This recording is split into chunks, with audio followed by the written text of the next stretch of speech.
Altiweb Radio, fun and news. Altiweb Radio. Altiweb Radio, fun and news. Fun and news.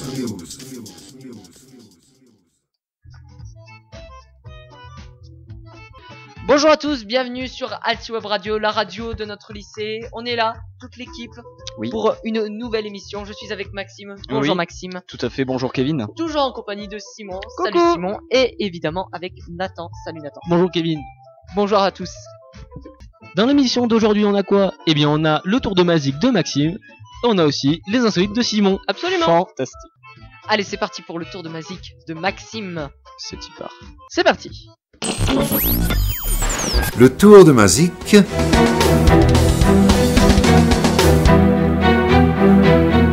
Présenté par Maxime. Et bonjour à tous et bienvenue dans ce tout premier épisode du Tour de Mazik de la saison 3 d'Altiweb Radio. Et pour cet épisode, on va parler d'un sujet dont je voulais parler depuis un moment. On va parler des Beatles versus les Rolling Stones. Alors, tout le monde connaît ces deux légendes du rock, et on ne compte plus les émissions de radio, de télé ou les articles de journaux qui parlent du duel entre les Beatles et les Rolling Stones. Mais cette rivalité est-elle bien réelle? Et sinon, pourquoi tout le monde en parle? Eh bien, il faut quand même l'avouer, c'est classe d'opposer ces deux groupes mythiques pendant une émission ou un reportage, c'est un sujet qui attire beaucoup de monde. Mais alors, dans les faits, les Beatles et les Rolling Stones n'étaient pas du tout des rivaux, et on va d'abord faire une petite description des deux groupes. Alors, The Beatles est un groupe de musique britannique originaire de Liverpool. Il est composé de John Lennon, Paul McCartney, George Harrison et Ringo Starr. Ils ont sorti environ 200 chansons entre 1962 et 1970.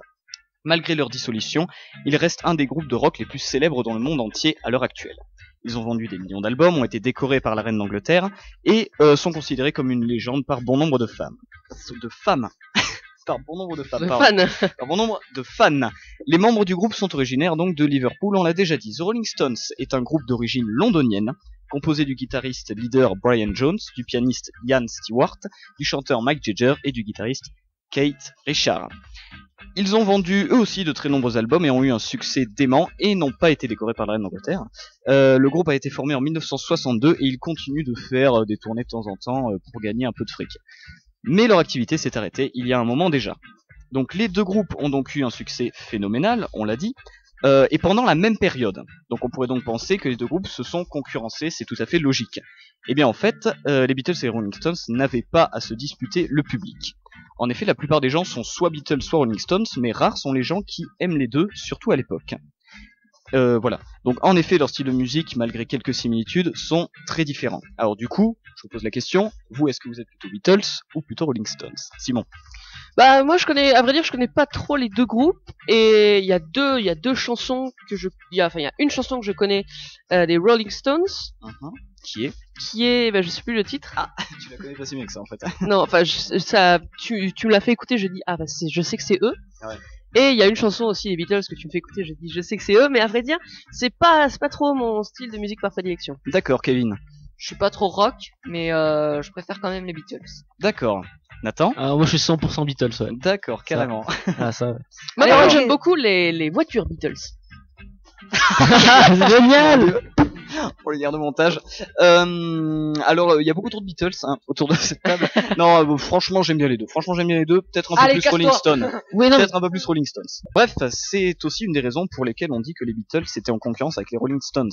C'est parce que les fans se disputaient souvent pour savoir quel groupe était le mieux. Ah, donc, ok. Pas les deux groupes eux-mêmes, mais les fans, oui. De plus, les deux publics étaient radicalement différents. Celui des Beatles était en général plus calme et joyeux, entre guillemets, et celui des Rolling Stones a déjà défoncé les fauteuils à un concert.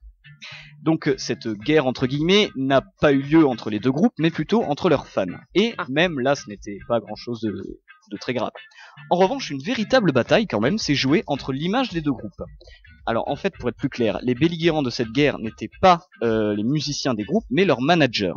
Alors ces deux groupes avaient chacun de leur côté des managers de génie qui se sont disputés pendant plus de 5 ans le marché du disque mondial.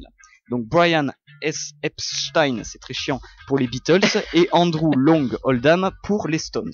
Qui est d'ailleurs, Maxime, excuse-moi de t'interrompre, le manager donc des Red Hot Chili Peppers. Oui, tout à fait. Alors, celui des Rolling Stones? Oui. Ah. Oui.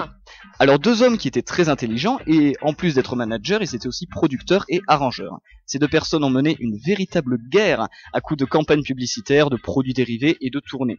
Une bataille qui s'est déroulée autour de l'image et de l'argent des deux groupes.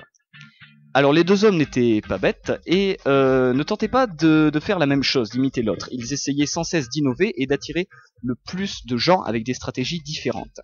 Et alors, qui fut le grand vainqueur de ce duel ? Eh bien, les Beatles sont... Eh oui, la question. Alors, les Beatles sont quand même en 3e position des artistes mondiaux en termes de vente d'albums. C'est 3e. Ouais.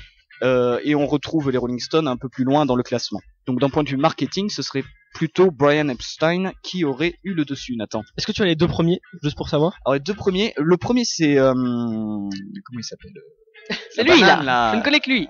Elvis Presley. Elvis Presley. Le premier, c'est Elvis Presley. Et le deuxième, c'est qui le deuxième? Je ne sais plus. Je ne l'ai pas en Michael tête. Jackson, peut-être. Peut-être, ouais. Je crois que c'est Beatles, Michael Jackson, Elvis Presley. C'est ça. Ça paraît logique. Ouais, c'est assez logique. Ça se tient. Exact. Mais la vente d'albums n'est évidemment pas le seul facteur et les deux managers seraient à peu près égalités. Bref, la légende de la guerre entre Beatles et Rolling Stones n'en est pas vraiment une.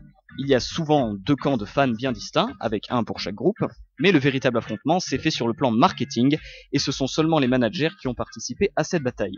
Quant aux musiciens des deux groupes, ils étaient très amis, et ce dès 1963. Les Beatles ont par exemple aidé les Stones à achever le titre I Wanna Be Your Man, et les exemples de leur collaboration et de leur amitié sont très nombreux. Il n'y a donc jamais eu de guerre entre les musiciens des deux groupes, c'était même l'inverse, ils étaient très amis. D'ailleurs, lors du festival Desert Trip, je sais pas si vous savez ce que c'est, ça a eu lieu il y a pas longtemps. C'est aux États-Unis, c'est un n'importe quoi, un concert où il y a en fait un petit peu, j'allais dire que des vieux qui y vont. Donc il y avait, Old school un peu. C'est ça, il y avait les Rolling Stones, il y avait Paul McCartney, il y avait Bruce Springsteen, il y avait Bob Dylan, il y a The Who aussi, etc. Donc qui est un festival assez sympa. Alors lors de ce festival, Mick Jagger a déclaré pendant le concert qu'il voulait faire une chose étrange, d'après ses propres mots, et interpréter la chanson d'un grand groupe, et c'est alors qu'il a commencé une reprise de Come Together, qui est un tube bien connu des Beatles. Voilà, c'était donc ce premier épisode du Tour de Mazik, qui est à présent terminé, et dans le prochain épisode, on parlera cette fois des véritables rivaux des Beatles, car ils en ont bien eu, et on en parlera. Et pour terminer, petite anecdote, il y a des scientifiques qui ont conçu un ordinateur avec un logiciel. En fait, ils ont rentré toutes les chansons des Beatles à l'intérieur, et l'ordinateur seul a en fait composé un nouveau morceau des Beatles avec le même genre d'instru, le même genre de rythmique. C'est comme un nouveau morceau de Beatles mais créé par un ordinateur. Et alors j'ai écouté et franchement on pourrait s'y tromper. Ouais, c'est dans leur style quand même, c'est bien. Ouais, c'est alors le morceau s'appelle Daddy Cars. Et par contre, est-ce que c'est l'ordinateur qui a choisi ce nom? Alors, je sais pas si c'est l'ordinateur. Non, je crois que ce sont les scientifiques qui l'ont nommé. Mais l'ordinateur a fait toute la compo musicale. Si vous voulez en savoir plus, il y a Thomas VDB qui a fait une chronique sur France Inter dans l'émission Si tu écoutes, j'annule tout. Et c'est très drôle et on en apprend un peu plus. Voilà, donc la chronique est terminée. À bientôt. À bientôt, Maxime. Merci beaucoup, Maxime, pour cette chronique, comme tu l'appelles, très intéressante. Très bien, merci beaucoup Maxime pour cette rubrique de Tour de Mazik, qui était très intéressante. Qui était plutôt nulle, mais... Et on passe tout de suite aux infos insolites de Simon pour conclure cette émission de l'Alti Web Radio. Absolument. Allez, c'est parti. Eh ben, j'ai envie de dire... Allez, c'est parti. Allez, on y croit. Les news insolites de Simon. Eh ben on y va, c'est parti pour cette nouvelle rubrique depuis la rentrée, des news insolites. Donc on va commencer par une chose tout à fait incroyable. Aujourd'hui, je vais vous apprendre comment trouver votre nom de super-héros. Ah. Vous pouvez aussi le faire à la maison, ça vous fait plaisir. Alors, vous verrez, c'est très simple. Vous prenez le premier objet qu'il y a sur votre gauche. Et Simon. Donc, la couleur de votre haut, donc votre pull ou votre sweat, comme vous voulez. Eh ben, vous avez votre nom de super-héros. C'est donc le nom de l'objet que vous avez à votre gauche, plus le nom de la couleur de votre t-shirt. Alors, quel super-héros êtes-vous, Kevin? Alors moi, à ma gauche, il y a une montre. Oui. Et c'est le pull, c'est ça? Ouais. Le pull ou le t-shirt, ou comme tu veux. Le premier truc qui te vient en haut, quoi. Ouais. Ben, écoute, le pull. Le bleu. Donc, le bleu, ouais. Ouais. Donc, montre bleue. Montre bleue. Eh ben, écoute, tu vas faire carrière avec ça. Hein. Montre bleue. C'est très commercial, hein. Ouais. Nathan, quel est ton nom de super-héros? Il va bien se tenir. Moi, je suis chaise gris. Chaise grise. Non, gris. Chaise gris. Chaise gris, oui. Chaise gris. Eh bien, bienvenue, chaise gris dans le club des super-héros. Oui. Maxime, quel est ton nom de super-héros? Alors tu n'es pas un objet, du coup je vais considérer que c'est ça, et du coup c'est table de mixage noire. C'est plutôt moyen. Plus long le nom encore. Bon alors moi le premier objet que j'ai à ma gauche c'est une télécommande et mon polo est jaune. Donc je suis télécommande jaune. Oh la classe. Oh. Je pense qu'on est d'accord pour dire que c'est de la merde. Bah c'est mauvais, effectivement. Non, il y a deux Est-ce qu'on points. dirait pas un peu le club des super-héros refoulés, genre? Ouais, c'est un peu ça. Ouais, Et j'ai les une table de super-héros mixage nuls. noir et un petit peu bleu par endroit, un peu blanc aussi. Autre chose. Bon voilà, bah, c'était nul hein. nous en tout cas c'était nul. Après à la maison peut-être ce sera super, ce sera de toute façon vous allez avoir Superman. Lampe de bureau grise. Lampe de... Ouais, donc. lampe de bureau grise. Bon. Ensuite, qu'est-ce que j'ai d'autre? Ah ouais, on est rentré en cours depuis maintenant, ça fait combien? Ça fait presque 2 mois, et j'ai une petite liste des choses qu'on a tous déjà fait en cours quand on s'ennuie. Ah, on va voir. Parce que c'est Alors. vrai qu'on s'ennuie beaucoup en cours. Il faut bien le Ça dire. arrive souvent. Première chose qu'on fait quand on s'ennuie en cours, c'est peindre ses ongles avec du blanco ou avec un crayon de papier ou un Alors, stylo. j'ai jamais fait ça, bon Dieu. Vous avez jamais fait ça? Ah non, que absolument dalle. pas. Qui a fait ça autour de Non. cette table? Moi c'est un cousin qui m'a dit. Ouais. Ouais. C'est un cousin. C'est pas moi, bien sûr. Hein. Non, vous avez jamais fait ça, sérieusement. Ah Peindre, non, peindre jamais. ses ongles. Non, Bah mais- déjà j'ai pas de blanco donc c'est mal parti. Deuxième chose qu'on fait quand on s'ennuie en cours, c'est tailler notre crayon sur la table et mettre les épluchures du crayon, quoi, Ouais. de notre trousse par flemme. Et encore une fois je n'ai jamais fait ça. Moi quand je m'ennuie je prends des chaussures en latin et je crée un monstre à base de main avec du papier. C'était très drôle à C'est faire. bien mieux. Moi, quand je m'ennuie en cours, je me pince les doigts avec les anneaux du classeur pour voir si ça fait mal. On dirait une pub, tu sais. Moi, quand je m'ennuie en cours. Je veux dire un témoignage aussi un peu flippant. Ensuite, se curer les ongles avec la pointe du compas. Non, moi ça m'arrive. Ah. Ça m'arrive. Allez, confession. Allez. Non, moi je vais vous dire quelque chose qu'on a tous déjà fait. C'est faire sauter notre stylo. Vous savez les stylos clic-clic là. Ouais. C'est les faire sauter pour voir s'ils rebondissent bien. Ah, mais ça, c'est histoire d'une vie. Effectivement, ça Voilà. c'est l'humanité, c'est né à peu près en même temps Exactement. donc effectivement oui. Team As-tu rebond de autre, stylo clic-clac. As-tu autre chose Simon? Ensuite, autre info. L'hiver arrive, hein, il commence à y avoir de la neige même sur les sommets des montagnes. C'est vrai. Et les diététiciens ont découvert l'aliment qui nous aiderait le plus à lutter contre le froid. Ah et là ce serait très marrant que ce soit les carottes. Si vous avez suivi les émissions pour Kevin ce serait très bien. Et non, c'est toujours pas les carottes, mais du coup la question est simple, quel est cet aliment? Kevin? L'huile de foie de morue. Non, Non, c'est pas ça. non, Bon, ça d'accord. c'est juste dégueulasse. Nathan? Les haricots, genre par exemple les flageolets par exemple. Non, c'est ça, c'est dans le même esprit. Ah Parce ouais. que j'avais vu une étude comme quoi ça rendait un peu plus chaud. En gros, Non, mais... Pris un ça peu. fait péter. Oui, Ah, aussi. c'est mais bon. autre chose. Ça fait faire des proutes. C'est lié finalement. Que non, par contre je dirais les patates. Non, c'est pas les patates. Bon, je vais vous le dire parce que sinon ça va prendre une éternité. Hein. Ça va pas Bande être de possible. merde. Hein. On va finir l'émission, il sera à 23h30. Donc l'aliment qui nous ferait le plus lutter contre le froid, qui nous aiderait à mieux tenir contre le froid, ce serait le quinoa.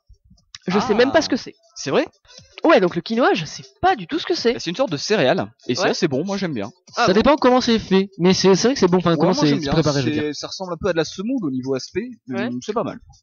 Bah, C'est pas ça- pourri, je me casse. Et bah du coup, le quinoa lutte contre le froid l'hiver. Et ben voilà. Et ben tant pis, j'aurai froid. Hein. La violence. Écoute. Et bien voilà, c'est la fin de ces infos insolites. On se retrouve évidemment la semaine prochaine sur Altiweb Radio. Merci beaucoup Simon pour cette rubrique. Merci beaucoup Simon. Eh bien, on va bien- faire un mini actualisé Ouais. avec une seule info. Actualisé, votre actu sur tout l'établissement avec Maxime.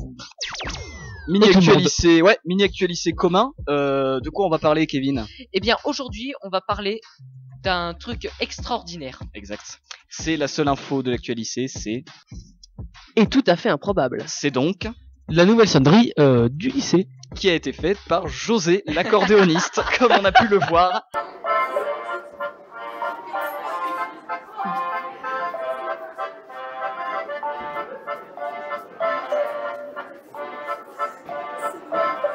C'est assez particulier, surtout à entendre pour la première fois, ça surprend Oui, un peu. ça surprend un peu. On se dit que mais où est-ce Qu'est-ce qui qu'on se est passe? Est-ce qu'on est dans un lycée ou dans une bouche de métro? On sait pas trop. On se Bien. le demande. Moi, On va je vous trouve, poser moi, la je trouve question. ça bien, parce que c'est plus agréable qu'une espèce de sonnerie dégueulasse classique. On peut se demander pourquoi avoir changé la sonnerie. Pourquoi Et là, on a quelques théories. Attends. On a surtout la Non, on va réponse, d'abord, en fait, on va hein. d'abord demander c'est Alors, à votre avis, pourquoi mettre une Simon, sonnerie de José pourquoi comme ça sans raison? Eh bien, moi, alors, c'est vrai que j'ai pas la réponse exacte, mais je pense que c'est... Alors, vous avez peut-être remarqué que à côté des systèmes de sonnerie et d'alarme incendie, ils ont installé des nouveaux haut-parleurs Exact. qui ressemblent à des petites boîtes Des boîtiers, blanches. ouais. Des petits haut-parleurs finalement. Des petits haut-parleurs blancs.